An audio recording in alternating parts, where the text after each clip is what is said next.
We'll get more into 2009, or when we go through 2009, but we have to, there's one thing that we have to do, and I hate, some people may disagree with me. Active investment management is the key. Because if you had held IBM from 1998, to 2008, you haven't made 1 cent. It's gone up to 130, back to 72, straight line back. You haven't made any money. Got the highest cash reserves since we started over a year ago. I think the average portfolio, the family that we look after now, is between 35 and 40% at the maximum equities. And so we have a ton of cash around in short-term notes. You're seeing a tremendous bubble in the bond market. I mean, tonight, I think your 10-year was 2.65 tonight.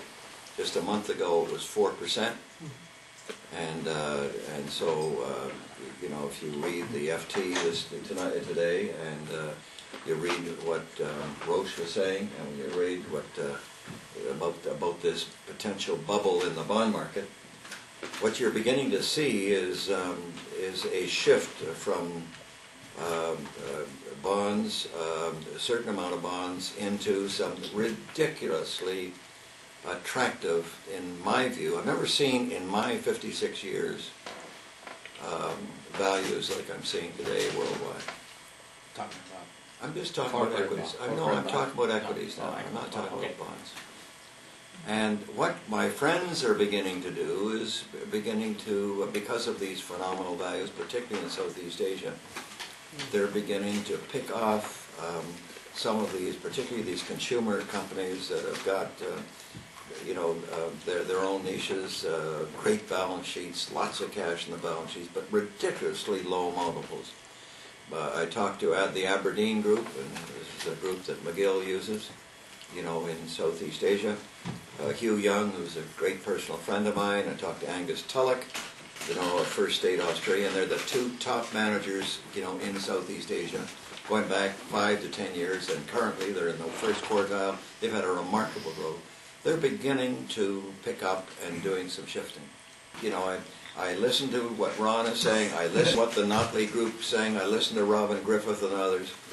And we have been through one of the most difficult markets I've ever been through in my life. There's nothing like this thing that I've been through.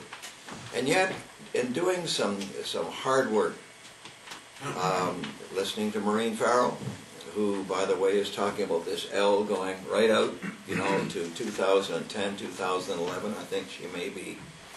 I think we're going to get some bumps in that economic outlook of hers. I mean, bumps mean go back to the 70s. What happened in 73, 74? The markets were off 50%. In other words, Europe was off over 50%. And what happened? Suddenly they primed the pump. Silver went to $40. Oil started to take off, and gold went to $850 an ounce. That market turned so quickly. And so what I've been doing is going back to 1924 and taking a look at these recessions. And this one could be the longest recession that we have seen, for some time, based on what I've seen, the charts that I've looked at, etc., etc. What are we doing? We've had 3 meetings in the last several days in our firm, going over all this stuff. I'm more optimistic now on certain stocks than I've been in a long, long time.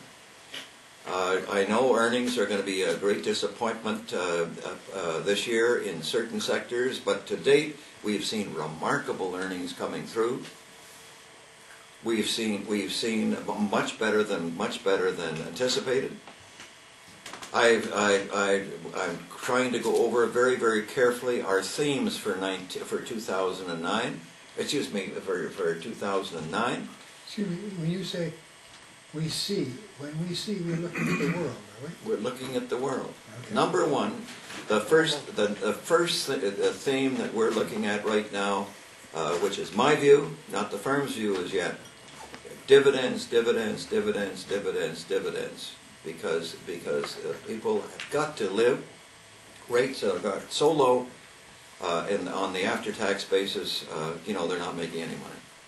So the second theme is that we're using for the first time is the restructuring of the financial industry and the beneficiaries of the financial industry. Because as you know, David, I haven't been in banks for the last 3 years, and I have no banks and no insurance companies in those portfolios at this time, unless we inherited them at very low cost. The third theme that is absolutely essential, and we're going to spend a ton of time on it, is infrastructure. The amount of money that's going to be plowed into infrastructure over the next 5 years is going to be unbelievable. And so I'm talking to a lot of my friends overseas to find out and I was talking to Brown Boveri, I was talking to Lafarge, I was talking to CEMEX, and talking to some of the others. Where are the beneficiaries in infrastructure?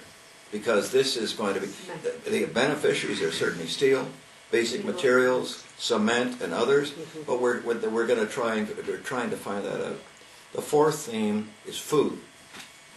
I don't know if any of you have gone into the supermarkets these days. There are no price wars. You go into the United States and see what the price of food is. And I went into Costco, Walmart, Publix. I went into about 20 companies talking to people this week when I was down in the States. Amazing what's going on in the stores. They're empty. You go into Gap, you go into Kids Gap, you go into Saks Fifth Avenue just to look around. In other words, you could hit a golf ball around these stores. You're not going to hit anybody because people aren't spending. So food, fertilizer, water, the sin stocks. In recessions, sin stocks always do well. Tobacco, liquor, brewing, they do well. During that time. And then, of course, we have the basic materials, and this is a very interesting study at this time, because most people that I talk to, whether it's Jaroslawski or others, they don't want basic materials. But you're seeing in the last couple of days the Freeport-McMoRan and many others canceling projects out, canceling this out, cutting dividends. And so what is going to happen? And if Marine is right, in 2010, maybe 2011, that's only 12 months away, things begin to turn up. You're going to get one hell of a move in commodity prices and commodity stocks because of shortages. Geopolitical risks come into this game. Transportation to us is very, very important to pick away at certain stocks. And then finally, special situations that have been absolutely creamed in this market. You may say, what are you getting at? You take a look at the biggest aluminum company in the world, which is Alcoa, down from 50 to 9.5. Now, come on. If you look out, I don't know what's going to happen over the next year or so, but if you look out over the next 3, 4, or 5 years, and you have the courage, as Templeton will tell you, to pick away at a few of these, at least to get your feet wet. In other words, on some of these things.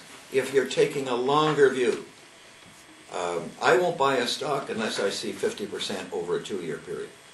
I'm not interested in buying Bell at 37, thinking I was going to get 42. That's a mug's game.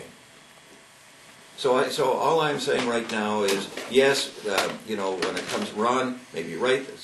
You're going to get a rally. But I think as you get a rally over the short term, people are going to get the hell out because they're scared. I've never seen so many people scared this time because they've lost so much money, over this period of time. But I think that once you begin to see what I call some of these pension funds and others beginning to revamp some of their portfolios, you're going to see it happen.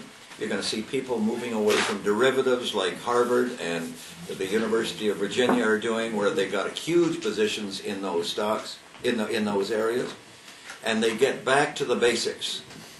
I believe that over the next year or so, there's going to be opportunities in this market, and we are going to take advantage of those opportunities, to reset some of the portfolios that we've got. Hallelujah. Thank you.